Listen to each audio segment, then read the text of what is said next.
Welcome back friends, बहुत बहुत स्वागत है आपका अपने चैनल हिंदी जीके ट्रिक्स पर। आज के इस वीडियो से शुरू करने वाले हैं हम एक नई सीरीज को। जैसा कि आपको पता है कि यूके ट्रिपल एस सी बंद दरोगा की जो वैकेंसी आनी है उसमें साइंस का काफ़ी इंपॉर्टेंट रोल होने वाला है। 9th और 10th यानी दोनों एनसीईआरटी बेस ये साइंस जो है पूछी जाने वाली है। तो यहाँ पर हम इस वीडियो सीरीज से देखिए हाई स्कूल और 9th जो भी एनसीईआरटी सिलेबस है वो पूरे का पूरा कवर अप कराने वाले हैं। बिल्कुल एक एक पॉइंट को डिटेल में यहाँ पर डिस्कस किया जाएगा, जैसा कि स्केलर के टाइम पर हमने कंप्लीट कराया था। चाहे बायोलॉजी हो, केमिस्ट्री हो या फिजिक्स हो, सबको A to Z हम कंप्लीट कराने वाले हैं। साथ ही साथ इनके एमसीक्यूज और वन लाइनर भी आपको चैप्टर वाइज मिलने वाले हैं, तो बने रहिए। अगर आप भी अप्लाई करने वाले हैं UK triple S C one दरोगा में तो चैनल को अभी सब्सक्राइब कर लीजिए, जिससे कि आने वाले नोटिफिकेशन आपको टाइम टू टाइम मिलते रहें। तो आज हम शुरू करने वाले हैं क्लास 9th का पहला चैप्टर। जो चैप्टर का नाम क्या है? हमारे आसपास के पदार्थ। तो देखिए सबसे पहले है पदार्थ। पदार्थ क्या होता है? तो पदार्थ वह होता है जो स्थान घेरता है, जिसमें कुछ द्रव्यमान होता है और जिसका अनुभव हम अपनी ज्ञान इंद्रियों से कर सकते हैं। तो देखिए ज्ञान इंद्रिय क्या होती है हमारी, है ना? जैसे आँख हो गई, नाक, कान, है ना, जीभ और त्वचा, ये 5 हमारी ज्ञान इंद्रिय होती हैं। तो पदार्थ क्या होता है? जो स्थान घेरता है। सबसे पहली बात, जो भी स्थान घेरता है वो पदार्थ होता है। जैसे आप देखेंगे मेज स्थान भी घेरता हो, इसमें द्रव्यमान यानी कि वजन भी होता है, इसको हम फील भी कर सकते हैं। कुर्सी हो गई, हवा हो गई। देखिए मेन चीज़ यहाँ पर कंफ्यूज नहीं होना, हवा भी एक पदार्थ होती है, क्योंकि हवा क्या होती है? जगह घेरती है। आपने देखा होगा बलून्स में या अपने टायर्स में देखा होगा, हवा घेरती है और इसमें वेट भी होता है और इसको हम फील भी कर सकते हैं अपनी त्वचा के द्वारा।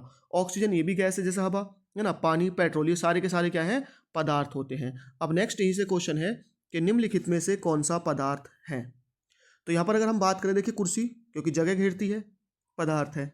वायु पदार्थ। अगर हम बात करें अब देखिए स्नेह की। अब स्नेह क्या होता है? प्यार, है ना। किसी के मन में प्रति प्यार होना, लगाव होना, वो स्नेह होता है। ये कहीं पर कोई जगह नहीं घेरता, इसका अनुभव हम नहीं कर सकते इंद्र द्वारा, इसमें कोई वेट नहीं होता, तो स्नेह हमारा जो है पदार्थ नहीं होगा। नेक्स्ट है घृणा। देखिए जैसे स्नेह वैसे घृणा, तो ये भी पदार्थ नहीं होगा। बादाम ये पदार्थ होगा। देखिए विचार भी पदार्थ नहीं होगा, क्योंकि विचार में क्या होता है? ना तो भार होता है, ये सिर्फ अपने हमारे विचार होते हैं, ना ही उनमें वजन होता, ना ही वो जगह घेरते हैं। देखिए शीत, शीत भी पदार्थ नहीं होगा। शीत का मतलब क्या होता है? ठंड होता है। हाँ, अगर बात करें शीतल पेय, शीतल पेय का मतलब जो ठंडा जो ड्रिंक्स होते हैं उनको शीतल पेय बोला जाता है, ये पदार्थ होंगे। इत्र की सुगंध। देखिए सुगंध यहाँ पर पदार्थ नहीं होगी, इत्र की सुगंध। अगर सिर्फ यहाँ पर इत्र होता तो वो पदार्थ हो जाता। ऑक्सीजन, ऑक्सीजन पदार्थ होगा। तो कुर्सी, वायु, ऑक्सीजन, बादाम और शीतल पेय ये सारे के सारे पदार्थ हैं, है ना। अगर बात करें स्नेह, घृणा, विचार, शीत और इत्र की सुगंध, ये पदार्थ नहीं है। अब बात करते हैं पदार्थ के गुणों के बारे में, यानी जो पदार्थ के कण होते हैं इनमें कौन कौन से गुण होते हैं। देखिए हर एक जो पदार्थ होता है वो छोटे छोटे कणों से मिलकर बना होता है, ये बात क्लियर है ना। क्योंकि देखिए पदार्थ बनता कैसे है? पदार्थ में क्या होते हैं? देखिए बहुत सारे अणुओं से मिलकर बनता है। अणु किससे बनते हैं? परमाणु से बनते हैं, है ना। और परमाणु भी क्या होते हैं? इलेक्ट्रॉन, प्रोटॉन, न्यूट्रॉन वगैरह से मिलकर बने होते हैं। अब पदार्थ जो होता है वो छोटे छोटे कणों, जैसे आपने पानी देखा होगा, पानी एक पदार्थ है। अब पानी जो H2O के जो मोल होते हैं, जो अणु होते हैं, उन बहुत सारे अणुओं से मिलकर पानी बनता है। जैसे तो सबसे पहला गुण क्या होता है? पदार्थ के कणों के बीच खाली स्थान होता है। जो पदार्थ के कण होते हैं उनमें खाली स्थान होता है और इसे क्या कहा जाता है? अंतरा आणविक स्थान कहते हैं। पदार्थ के कणों के बीच क्या होता है? खाली स्थान होता है, इसे अंतरा आणविक स्थान कहा जाता है। दूसरा गुण होता है यहाँ पर पदार्थ के कण लगातार गति करते हैं, अर्थात इनमें गतिज ऊर्जा होती है। ध्यान रखना, गति जो करते हैं लगातार, कंटिन्यूसली। सबसे ज़्यादा गैस के कण करेंगे, उसके बाद द्रव के, और सबसे कम ठोस के। तीसरा जो गुण होता है, पदार्थ के कण एक दूसरे को आकर्षित करते हैं। इस आकर्षण बल को अंतरा आणविक आकर्षण बल कहते हैं।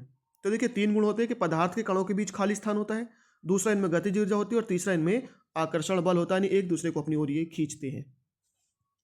अब यही से जुड़ा एक क्वेश्चन है कि स्विमिंग पूल में गोताखोर पानी को काट पाता है, इससे पदार्थ का कौन सा गुण पता चलता है? अब देखिए हमको पता है कि स्विमिंग पूल में क्या होता है? पानी होता है। पानी कौन सी फॉर्म में होता है? लिक्विड फॉर्म में होता है। अब लिक्विड फॉर्म में क्या होता है? देखिए सबसे ज़्यादा जो जगह होती है वो गैस में होती है, उसके बाद द्रव में, उसके बाद ठोस में। तो इससे जो पता चलता है कि पानी के कणों के बीच क्या होता है? अंतरा आणविक स्थान होता है।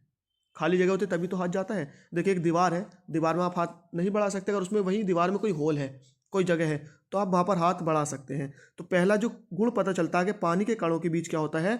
अंतरा आणविक स्थान होता है, ये गुण का पता चलता है। दूसरे की अगर हम बात करें कि आकर्षण बल क्या होता है? उसमें कम होता है, क्योंकि जब अंतरा आणविक स्थान ज़्यादा होगा तो आकर्षण बल कम होगा, क्योंकि ऑटोमेटिकली जो पदार्थ के कण होते हैं वो दूर हो जाते हैं और एक दूसरे को अच्छे से आकर्षित नहीं कर पाते हैं, इसलिए हम पानी को काट पाते हैं।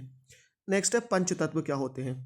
पंचतत्व, अब देखिए पंचतत्व क्या होते हैं। पृथ्वी, जल, वायु, अग्नि और आकाश। ये इंपॉर्टेंट है, आपको देखिए वर्ड भी याद रख सकते हैं हम, भगवान है ना, भगवान तो आप सब याद रख सकते हैं। तो भय से भूमि हो जाएगा, भूमि यानी कि पृथ्वी। गैस से गगन हो जाएगा यानी कि आकाश। वैसे वायु हो जाएगा यानी कि वायु यानी हवा। आ से क्या हो जाएगा, अग्नि हो जाएगा। और न से नीर यानी कि पानी हो जाएगा। तो ये क्या होते हैं, पंच तत्व होते हैं। नेक्स्ट है आयतन। आयतन क्या होता है, देखिए किसी वस्तु द्वारा घेरे गए स्थान को ही उसका आयतन कहते हैं। यानी कोई वस्तु जितना स्थान घेरती है वही उसका क्या होता है, आयतन होता है। और इसका जो मात्रक होता है वो घन मीटर या लीटर होता है। यानी आयतन का मात्रक घन मीटर या लीटर होता है। नेक्स्ट है पदार्थ की भौतिक अवस्थाएं। पदार्थ की कितनी भौतिक अवस्थाएं होती हैं, 3 भौतिक अवस्थाएं होती हैं। एक होती है ठोस, है ना, यानी पदार्थ की पहली भौतिक अवस्था कौन सी होती है, ठोस। दूसरी द्रव और तीसरी गैस होती है। अगर बात करें पदार्थ की चौथी अवस्था की तो ये प्लाज्मा होती है। और पांचवी अवस्था बोस आइंस्टाइन कंडेंसेट होती है। प्लाज्मा हाई टेम्परेचर पर और Bose Einstein condensate low temperature पर होती है। तो बात करते हैं सबसे पहली अवस्था की, कौन सी अवस्था होती है, ठोस अवस्था। ये क्या होती है, पदार्थ की वह अवस्था जिसमें आकार और आयतन दोनों निश्चित होते हैं, ठोस अवस्था कहलाती है। जैसे आप देख सकते हैं लोहा, इसको आप कहीं भी ले जाएं, जितना उसका वेट है उतना ही रहेगा। आयतन, उसकी जो शेप होती है वो भी सेम रहेगी, है ना, आकार और आयतन कुछ नहीं बदलता। पत्थर, ईंट, बर्फ, ये सारे के सारे क्या है, ठोस अवस्था है। नेक्स्ट है द्रव अवस्था। पदार्थ की वह अवस्था जिसमें आकार अनिश्चित तथा आयतन निश्चित होता है, द्रव अवस्था कहलाती है। यानी इसमें क्या होता है, आयतन तो निश्चित रहेगा, सॉरी आकार अनिश्चित रहेगा और आयतन निश्चित रहेगा। जैसे आप देखें कि अगर हम थोड़ा पानी ले, चाहे 1 लीटर पानी ले, अगर हमने इस तरह के कंटेनर में डाला तो पानी तो 1 लीटर ही रहेगा, उसकी शेप इसकी तरह हो जाएगी, है ना, जैसे ही बना, मैंने बर्तन बनाया। उसके बाद हम क्या करें, एक इस तरह से कोई फ्लास्क या गोल पैंदी वाले बर्तन, उसमें हम उस पानी को डालेंगे तो वो रहेगा तो 1 लीटर, लेकिन उसका आकार इसके जैसा हो जाएगा। फिर हम उसी पानी को इस तरह से एक बोतल में भरते हैं, तो फिर जो उस पानी का आकार हो जाएगा वो इसकी तरह हो जाएगा। तो यहाँ से एक बात क्लियर पता चलती है कि जो पानी होता है, पानी का आकार चेंज होता है लेकिन आयतन उतना ही रहता है। तो पदार्थ की वह अवस्था जिसमें आकार अनिश्चित और आयतन निश्चित होता है वो द्रव अवस्था कहलाती है। एग्जाम्पल, पानी, दूध, तेल, ये सारे के सारे क्या है, द्रव अवस्था के उदाहरण हैं। नेक्स्ट है गैस अवस्था। पदार्थ की वह अवस्था जिसमें आकार और आयतन दोनों अनिश्चित होते हैं, द्रव अवस्था कहलाती है। यानी आकार और आयतन दोनों ही अनिश्चित होते हैं, द्रव अवस्था। एग्जाम्पल क्या आप देख सकते हैं, वायु, ऑक्सीजन, नाइट्रोजन, ये सारे के सारे क्या है, गैस अवस्था के ही उदाहरण हैं। अब देखिए यहाँ पर एक बात ध्यान रखनी है आपको कि जल जो है वो तीनों अवस्थाओं में रह सकने वाला पदार्थ है।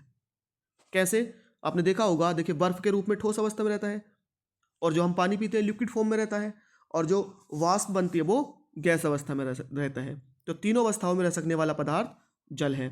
उसके बाद अगर हम बात करें, वायुमंडल की जो ऑक्सीजन होती है ये किस में घुलनशील होती है, यानी जो वायुमंडल की ऑक्सीजन होती है और कार्बन डाइऑक्साइड दोनों जल में घुलती है। देखिए एक बात ध्यान रखना, जो ऑक्सीजन होती है वायुमंडल की, ये जो जलीय जीव होते हैं उनके लिए लाभदायक होती है, यानी वो इससे अपना श्वसन प्रक्रिया पूरी करते हैं। अगर बात करें वायुमंडल की, कार्बन डाइऑक्साइड जो जल में घुली होती है, ये जो जलीय पेड़ पौधे होते हैं उनके लिए लाभप्रद होती है, वो इससे अपना भोजन प्राप्त करते हैं। तो ऑक्सीजन और कार्बन डाइऑक्साइड दोनों ही जल में घुलनशील है, क्योंकि जो जलीय जीव होते हैं वो ऑक्सीजन लेते हैं और जो पेड़ पौधे होते हैं जलीय वो कार्बन डाइऑक्साइड का यूज करते हैं। अब हम बात करते हैं अंतरा आणविक स्थान के बारे में। देखिए हमें पता है कि पदार्थ के कणों के बीच जो होती है जगह होती है। अब ये सबसे ज़्यादा जगह किसमें होती है, गैस में, क्योंकि हमको पता है कि गैस के कण बहुत दूर दूर होते हैं। आपने देखा होगा, एक अगर आप अगरबत्ती किसी कोने में जला दें तो जलाने के बाद क्या होता है, वो पूरे कमरे में फैल जाएगी। उसका रीजन क्या होता है, क्योंकि वो गैस होती है, उसके कण आकर्षण बल नहीं होता है और वो तेजी से गति करते हैं। तो सबसे ज़्यादा जगह होती है वो गैस में, फिर द्रव में और सबसे कम ठोस में। तभी तो आपने देखा होगा, आप गैस में हाथ बढ़ा सकते हैं, आप खुद भी जा सकते हैं, पानी में हम खुद भी बढ़ सकते हैं, लेकिन ठोस में हम नहीं बढ़ सकते, एक उंगली तक नहीं बढ़ा सकते। नेक्स्ट है संपीड्यता। देखिए संपीड्यता का मतलब होता है कंप्रेस्ड, किसी भी चीज़ को दबाना। अब देखिए जिसके बीच ज़्यादा जगह होगी हम उसी को दबा सकते हैं। तो गैस के कणों के बीच सबसे ज़्यादा जगह होती है तो सबसे ज़्यादा गैस को दबाया जा सकता है, उसके बाद द्रव को और सबसे कम ठोस को दबाया जा सकता है। नेक्स्ट है अंतरा आणविक आकर्षण बल। देखिए अंतरा आणविक आकर्षण बल जो होता है वो सबसे ज़्यादा ठोस में होता है, उसके बाद द्रव में होता है और सबसे कम गैस में होता है। क्योंकि गैस के जो कण होते हैं हम सभी को पता है कि बहुत ज़्यादा दूर दूर होते हैं, तो आकर्षण बल बिल्कुल ना के बराबर होता है। नेक्स्ट है गतिज ऊर्जा। गतिज ऊर्जा देखिए सबसे जो दूर कण होते हैं वो गैस के होते हैं और उनमें ही सबसे कम आकर्षण बल होता है, तो सबसे ज़्यादा गतिज ऊर्जा भी गैस में होती है, उसके बाद द्रव में और सबसे कम ठोस में। नेक्स्ट है घनत्व। घनत्व यानी कि घनापन। देखिए घनापन से अगर आप देखेंगे तो सबसे जो पास पास कण होते हैं वो किसके होते हैं, ठोस के होते हैं, फिर द्रव के और सबसे कम गैस के। घनत्व का फॉर्मूला होता है द्रव्यमान बटे आयतन। अब नेक्स्ट है दृढ़ता। दृढ़ता क्या होती है, तो किसी पदार्थ का वह गुण जिसके कारण उसे तोड़ना या दबाना कठिन होता है दृढ़ता कहलाता है। यानी किसी पदार्थ का वो गुण जिसके कारण उसे तोड़ना और दबाना क्या होता है, कठिन यानी मुश्किल होता है, वो दृढ़ता कहलाता है। नेक्स्ट है संपीड्यता। किसी पदार्थ के दबने के गुण को संपीड्यता कहते हैं, कंप्रेस्ड होना, दबना। गैसों की संपीड्यता सबसे अधिक होती है और ठोसों की सबसे कम, ये मैं आपको अभी बता चुका हूँ। नेक्स्ट है तरलता। तरलता क्या होती है कि पदार्थों के बहने के गुण को तरलता कहते हैं। यह गुण द्रवों और गैसों में पाया जाता है, यानी ये जो गुण है बहने का, ये द्रवों में और गैसों में दोनों में ही पाया जाता है। नेक्स्ट है गतिज ऊर्जा। किसी वस्तु में उसकी गति के कारण उत्पन्न ऊर्जा या कार्य करने की क्षमता को उस वस्तु की गतिज ऊर्जा कहते हैं। गतिज ऊर्जा गैसों में सबसे अधिक और ठोसों में सबसे कम होती है। यानी क्या होती है गतिज ऊर्जा, किसी वस्तु में उसकी गति के कारण जो उत्पन्न ऊर्जा होती है या कह सकते हैं कार्य करने की जो क्षमता होती है, उसे वस्तु की गतिज ऊर्जा कहते हैं। ये ऊर्जा गैसों में सबसे ज़्यादा होती है और ठोसों में सबसे कम होती है। नेक्स्ट है घनत्व। घनत्व किसी पदार्थ का घनत्व उसके एकांक आयतन में उपस्थित द्रव्यमान के बराबर होता है। किसी वस्तु का जो घनत्व होता है उसके आयतन में उपस्थित द्रव्यमान के बराबर होता है। इसका जो मात्रक आपको ध्यान रखना, देखिए घनत्व का फॉर्मूला द्रव्यमान बटे आयतन होता है, यानी m/v होता है। अब देखिए मास का जो द्रव्यमान होता है किलोग्राम होता है और आयतन का द्रव्यमान मैं आपको बता चुका हूँ। देखो मीटर क्यूब सेंटीमीटर क्यूब हो सकता है या फिर लीटर हो सकता है, तो किलोग्राम प्रति मीटर क्यूब या ग्राम प्रति सेंटीमीटर क्यूब होता है। अब हम बात करते हैं कि बर्फ पानी पर क्यों तैरती है। देखिए हमने देखा होगा कि बर्फ क्या एक ठोस है और किसी भी ठोस को अगर आप पानी की सतह पर लेकर जाते हैं तो वो क्या होती है, उसमें डूब जाती है। उसका रीजन क्या होता है कि जो ठोस होती है उसका घनत्व द्रव से ज़्यादा होता है और जिसका घनत्व ज़्यादा होता है भाई वो तो डूब जाएगी। लेकिन बर्फ़ का उल्टा होता है, बर्फ़ पानी पर क्यों तैरती है। आपने देखा भी होगा कभी किसी बर्तन में आप बिल्कुल उसको पूरा भरकर फ्रिज में जमने के लिए रखेंगे, तो जब बर्फ़ जमती है तो बर्फ़ क्या होती है उससे थोड़ा ऊपर आ जाती है, यानी थोड़ा ऊपर उठ जाती है। ऐसा क्यों होता है, देखिए बर्फ़ का जो घनत्व होता है वो पानी से कम होता है। उसका रीज़न क्या होता है, देखिए है कि जो जल का अणु होता है वो इस तरह से होता है, O यहाँ पर हाइड्रोजन होगा और यहाँ पर भी हाइड्रोजन होगा, ऑक्सीजन हाइड्रोजन हाइड्रोजन, यहाँ पर ऑक्सीजन रहा होगा, नीचे को हाइड्रोजन, यहाँ को हाइड्रोजन, यहाँ ऑक्सीजन, नीचे को हाइड्रोजन और यहाँ भी हाइड्रोजन रहेगा। तो मैं यहाँ पर आपको जल के सिर्फ 4 अणु दिखा रहा हूँ कि कैसे स्थित होते हैं। तो इस पे पॉजिटिव चार्ज होता है, ऑक्सीजन पे नेगेटिव चार्ज। इस पॉजिटिव और नेगेटिव के बीच एक आकर्षण बंध बनता है, यहाँ भी बनेगा, यहाँ भी बनेगा और यहाँ भी बनेगा। तो बीच की जो जगह होती है बंद हो जाती है और इस जगह को कहते हैं वायुकोश। क्या कहते हैं, वायुकोश। जब ये जमता है तो इस वायुकोश में बहुत छोटी सी जगह होती है, यहाँ पर ये जो बंध बनते हैं इसे हाइड्रोजन बंध कहते हैं। ये जो बंध बना है दिख रहा है आपको, ये हाइड्रोजन बंध होता है ना। डॉटेड से एक हल्का बॉन्ड होता है ना, डॉटेड से ये बना होता है। तो ये जो बीच की जगह रहती है इसे वायुकोश कहते हैं, उसमें हवा आ जाती है। इसी हवा के कारण जो जल का घनत्व होता है वो बर्फ़ से ज़्यादा हो जाता है, यानी बर्फ़ का कम हो जाता है और बर्फ़ पानी पर तैरने लगती है। तो बर्फ़ पानी पर क्यों तैरती है, बर्फ़ का घनत्व पानी से कम होता है क्योंकि बर्फ़ में हाइड्रोजन बंध होते हैं जिससे उनमें अनेक वायुकोश बन जाते हैं और बर्फ़ का घनत्व कम होने के कारण वह पानी पर तैरने लगती है। नेक्स्ट है गलनांक। गलनांक क्या होता है, तो गलनांक वह ताप होता है जिस पर कोई ठोस द्रव अवस्था में बदलना प्रारंभ हो जाता है, उस पदार्थ का गलनांक कहलाता है। बर्फ का गलनांक कितना होता है, 0 डिग्री सेल्सियस होता है, यानी वह ताप जिस पर कोई भी ठोस द्रव अवस्था में बदलना प्रारंभ हो जाता है उसका गलनांक कहलाता है। नेक्स्ट है हिमांक। कोई भी पदार्थ जिस ताप पर ठोस अवस्था में बदल जाता है, किसमें, ठोस अवस्था में, वह उस पदार्थ का हिमांक कहलाता है। शुद्ध जल का हिमांक भी कितना होता है, 0 डिग्री सेल्सियस होता है। नेक्स्ट करते हैं क्वथनांक। क्वथनांक क्या होता है, वह ताप जिस पर किसी द्रव का वाष्प दाब वायुमंडलीय दाब के बराबर हो जाता है। जिस पर किसी द्रव का वाष्प दाब जो है वो वायुमंडलीय दाब के बराबर हो जाता है, उस द्रव का क्वथनांक कहलाता है। और जल का जो क्वथनांक होता है वो कितना होता है? 100 डिग्री सेल्सियस होता है। नेक्स्ट है ऊर्ध्वपातन। ये इंपॉर्टेंट है, यहाँ से अक्सर कॉम्पिटिटिव एग्जाम में क्वेश्चन बनते रहते हैं। किसी ठोस पदार्थ का द्रव अवस्था में आए बिना सीधे गैस में बदल जाना ऊर्ध्वपातन कहलाता है, और ऐसे पदार्थ ऊर्ध्वपातज कहलाते हैं। देखिए, आपने देखा होगा किसी भी पदार्थ को अगर हम गर्म करते हैं तो वो पहले लिक्विड फॉर्म में जाएगा, फिर वाष्प में जाएगा, यानी गैस में बदलेगा। लेकिन कुछ पदार्थ ऐसे होते हैं जो द्रव अवस्था में नहीं आते और सीधे ही गैस में बदल जाते हैं, ऊर्ध्वपातन कहलाते, यानी वो पदार्थ ऊर्ध्वपातज कहलाते हैं और ये क्रिया ऊर्ध्वपातन कहलाती है।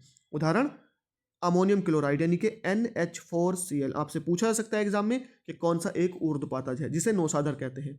आयोडीन हो गई कपूर। नेक्स्ट है संघनन। किसी वाष्प या गैस को ठंडा करके द्रव अवस्था में बदलने की क्रिया संघनन कहलाती है। किसी भी वाष्प को गैस या, है ना, किसी वाष्प या गैस को ठंडा करके द्रव में, आपने देखा होगा संघनन के एग्जाम्पल, आपने देखा होगा कि जब हम पानी भरते हैं ठंडा किसी भी बोतल में या किसी भी गिलास में, या आपने ठंडे पानी की एक टोटी टंकी देखी होगी, उस पर क्या होता है, बाहर पानी आ जाता है। कैसे आता है? क्योंकि अंदर जब उसका टेम्परेचर कम हो जाता है, ठंडे पानी की टंकी का भी टेम्परेचर कम हो जाता है, जो जितनी भी जल वाष्प होती है वायुमंडल में वो उसके संपर्क में जाकर लिक्विड फॉर्म में चेंज हो जाती है। एग्जाम्पल देखिए, जैसे कोहरे का आना या ओस का पड़ना, ये सब संघनन के ही उदाहरण हैं। ठंडे पानी से भरे गिलास या बोतल के बाहरी सतह पर पानी का जमा होना, ये संघनन कहलाता है। नेक्स्ट है वाष्पन या वाष्पीकरण। किसी भी द्रव का किसी भी ताप पर उसके स्वतंत्र तल से वाष्प में बदलना वाष्पीकरण कहलाता है। यह क्वथनांक से कम ताप पर होता है, यानी किसी भी द्रव का किसी भी ताप पर उसके स्वतंत्र तल से वाष्प में बदलना। स्वतंत्र तल का मतलब होता है कि हमने, मान लीजिए यहाँ पर एक बर्तन था और इसमें हमने यहाँ तक ये पानी भरा हुआ है, तो ये जो तल होगा इसका, ये स्वतंत्र तल कहलाएगा, ऊपर वाला तल। यहाँ से वाष्प बदलना क्वथनांक से कम ताप पर ये होता है और ये वाष्पीकरण कहलाता है। नेक्स्ट है, हमें क्या करना है, इनको केल्विन में बदलना है। तो देखिए, ध्यान रखना है कि डिग्री सेल्सियस को केल्विन में बदलने के लिए 273 हम ऐड कर देते हैं।